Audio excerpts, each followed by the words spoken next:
Title: She Tried to Leave. He had other plans. True Crime Documentary. The Beginning Before the Silence. Shayla Cabrera never imagined her life would become the center of whispers across her neighborhood, or that her name would be spoken in newsrooms and candlelight vigils. To the people who knew her, she was warmth itself. A steady presence, gentle but strong, the kind of woman who hugged others longer than necessary, as if she understood how much people needed it. She was originally from Peru, raised in a small town by the mountains where the air was thin and the nights were quiet. Growing up, she dreamed of something bigger, not wealth or fame but safety. A place where she could build a home filled with laughter and where her children could run without fear. When she immigrated to the United States in her mid-20s, she believed she had found her chance. She worked tirelessly, morning shifts cleaning offices, night shifts folding clothes at a retail store. Her hands were always tired, but her smile never faded. It was during those early years that she met Josamar, a charismatic man who knew how to say all the right things. He was charming, confident, and made promises that sounded like the future she had always wanted. He promised stability, family, love, forever. For a while, Shayla believed in it. They married, and soon she became a mother to 3 boys who became her entire world. The home was noisy in the best way, scattered toys, loud laughter, drawings taped to the refrigerator. To neighbors, they looked like an ordinary, loving family. Shayla would walk the children to school every morning, holding their small hands, always reminding them to look both ways and be kind. But inside the home, a quiet shift had begun. Josamar's voice, once warm, became sharper. His questions turned into accusations. Where she went, who she spoke to, what she earned, why she was late. The promises of forever slowly reshaped into something else. Control. It was subtle at first, a suggestion that she didn't need friends, a remark that her family back home was a distraction. Over time, Shayla found herself shrinking, not physically but emotionally. She learned to choose silence to keep the peace. Yet anyone who knew Shayla understood that she was not weak. She endured things not because she lacked courage, but because she believed in protecting her children's sense of home. She tried for years to hold everything together with the strength of a mother's love. But even love has limits. One afternoon, after picking up her youngest from school, Shayla sat in the car longer than usual. The weight of everything pressed on her chest. She stared at her reflection in the rearview mirror, tired eyes, forced calm. She realized something undeniable. If she stayed, her children would learn fear as their first language. That evening, she called her sister in Peru. The conversation was soft, but the message was clear. I'm ready to leave. I just need time. Her sister encouraged her, offering emotional support miles away. Shayla began quietly preparing. She reached out to a local community support group, asking questions about housing, legal help, and safety planning. She didn't tell many people, not yet, but the few who knew could hear the spark of hope returning to her voice. She even laughed again just a little. Many described the days before everything changed as the happiest they had seen her in a long time. The local librarian remembered her checking out children's books about bravery. A close friend recalled Shayla smiling softly at the sky, as if the future were finally unfolding in front of her. She was planning a new beginning. A home just for her and the boys. A life filled with quiet mornings and gentle freedom. She believed she was almost there.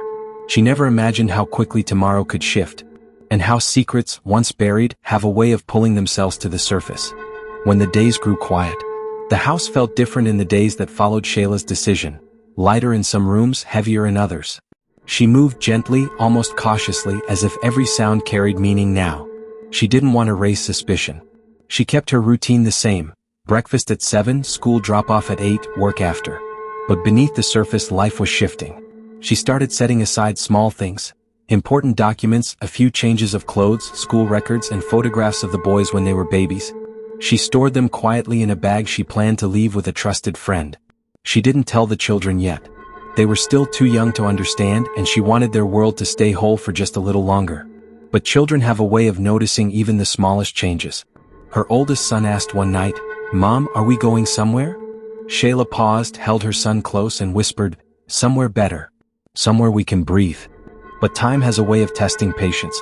And just when Shayla was gathering strength, Josamar began noticing the change, not through words but through silence.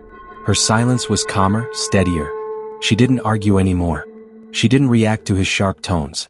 She merely observed him with a quiet resolve. And that silence made him uneasy. Control can feel threatened by peace. One evening during dinner, he asked casually, almost too casually, "You've been different." "What are you planning?" Shayla simply answered, "I'm tired. I just want us to be okay." But her eyes did not match the words. They held a quiet clarity, something he could not understand but could feel. From then the air in the house thickened. Shayla began confiding in a neighbor, someone she trusted. Each conversation took place in the backyard, near the fence, voices low, mixed with the rustle of leaves. The neighbor would later recall how steady Shayla sounded. She wasn't scared anymore, she would say. She had already made her choice. But choices come with consequences. One afternoon, Shayla attended a support group meeting, something she had been building up toward for weeks. There were other women there, all different, all carrying quiet weights. Shayla listened, learned, took notes. She finally felt like there was a road ahead, one she could walk. On her way home, she sat in her car before going in. She took a deep breath. She was almost free. But freedom is fragile. The next morning, Shayla didn't show up for school drop-off. Her neighbor thought she had taken the kids early. A friend assumed she had a doctor's appointment. Hours passed before anyone felt something was off. By evening, her phone was going straight to voicemail. Her sister, miles away, tried calling repeatedly, no answer. At first, the search felt hopeful. Maybe she had gone to stay with someone, maybe she had left earlier than planned, maybe she needed time. But soon, questions began to grow. Where was Shayla? Why weren't the children with her? Why had no one heard from her? The police were contacted. They visited the house. Josimar stood in the doorway, calm, composed, saying only that she left. He claimed she packed her things, walked out, and didn't say where she was going. He said she was overwhelmed. He said she needed space. To some, his voice sounded steady. To others, it sounded rehearsed. Investigators began their work. They checked cameras in the neighborhood, doorbell footage, street intersections, store parking lots. They reviewed phone records. They spoke to friends and neighbors. They looked for patterns. And slowly, details began to not make sense. There were inconsistencies, small ones at first, times that didn't match, statements that shifted, moments that couldn't be verified. A car seen leaving but no clear proof of who was inside. A message sent from Shayla's phone that didn't read like her. The tone was different, detached, unlike her voice. Those closest to her knew something was wrong. Days turned into weeks. Flyers with her picture were taped to storefronts, bus stops, church notice boards. Friends organized search groups. Mothers from the school formed prayer circles. News stations broadcast her story. Strangers lit candles. Her absence became louder than her presence had ever been. And somewhere, beneath all the noise and confusion, a truth waited. A truth that would soon begin to surface. The secret he couldn't hide. Investigators often say that truth does not disappear, it only waits. And in Shayla's case, the truth began to surface slowly, like a message rising through deep water. The search teams had already combed through neighborhoods, parks, and the routes she usually traveled. Volunteers gathered every weekend, holding printed flyers and hope in the same hands. Her photo, soft smile, brown eyes, dark hair pulled behind her shoulders, had become familiar to the town. Even those who had never met her felt they had lost someone. But it was technology, not footsteps, that finally began to open the door to answers. One detective on the case reviewed home security footage from nearby houses the morning Shayla disappeared. Most of it showed normal routines. Sprinklers humming on lawns, cars leaving for work, delivery trucks passing by. But one camera, mounted on a house across from hers, caught something important. At dawn, a car pulled out of Shayla's driveway. It was Shayla's car. But only one figure was visible in the driver's seat. And that figure did not match Shayla's shape or silhouette. Investigators replayed the footage dozens of times, studying posture, body movement, the way the driver adjusted the mirror. These were the small details that told a larger story. At the same time, phone records revealed something else. Shayla's phone had not moved freely as someone walking or traveling normally would. Instead, it had taken one direct, uninterrupted route. A route that aligned closely with a remote area outside the city. The pattern raised questions that could no longer be ignored. Detectives brought Josimar in for questioning again. This time their tone was different. Calm, direct, clear.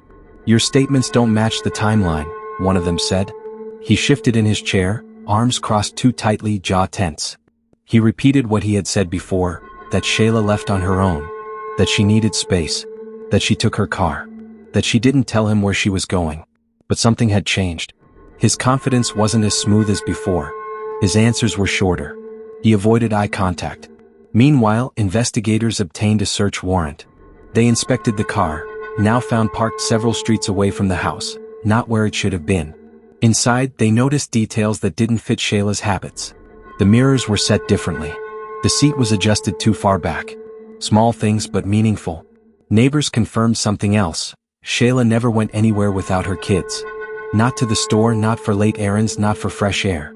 She always made sure they were safe, accounted for, close. If she had left, she wouldn't have gone alone. And the people who loved her refused to believe otherwise. A community vigil took place that same week. Dozens gathered, standing in a circle with candles glowing gently in the dusk. Shayla's sister spoke through a video call, her voice trembling but steady. She was planning for hope. She was planning for a new life. She would never disappear on purpose. Someone knows something. Please, don't stop looking. Those words carried weight. And someone listening that night remembered something important. Something they had seen days earlier but didn't realize mattered. A truck parked near the forest edge. A description that matched one familiar to the neighborhood. That tip reopened a direction investigators had been considering quietly, an area of protected land where the roads grew narrow and unpaved, where phone signals weakened and houses were few. Teams searched again, wider this time, with trained search dogs and aerial support. And slowly the pieces began connecting. Phone data, camera footage, vehicle placement, witness observations, behavioral inconsistencies. The story that had once felt uncertain began forming a clear line. When investigators finally presented the compiled evidence to Joe Zamar, his reaction shifted entirely. The confidence dissolved. His answers stumbled. He contradicted himself. Silence filled the room where excuses once lived. And silence can speak louder than any confession. He was taken into custody as the investigation continued to build its case. The process would be long, court procedures, hearings, testimonies, but for the first time there was movement toward accountability. But the most powerful part of Shayla's story did not end with the investigation. It continued in her children, safe, supported, surrounded by care. It continued in her community, who refused to let her name fade. It continued in every woman who saw herself in Shayla and realized her story deserved safety, dignity, and help. Shayla's legacy became more than what happened to her. It became a call to notice, to listen, to step in when silence seems too heavy. She was not forgotten. Her story lives in every voice that now says, no one should have to suffer alone. And for Shayla, the world continues to speak her name with love, not loss.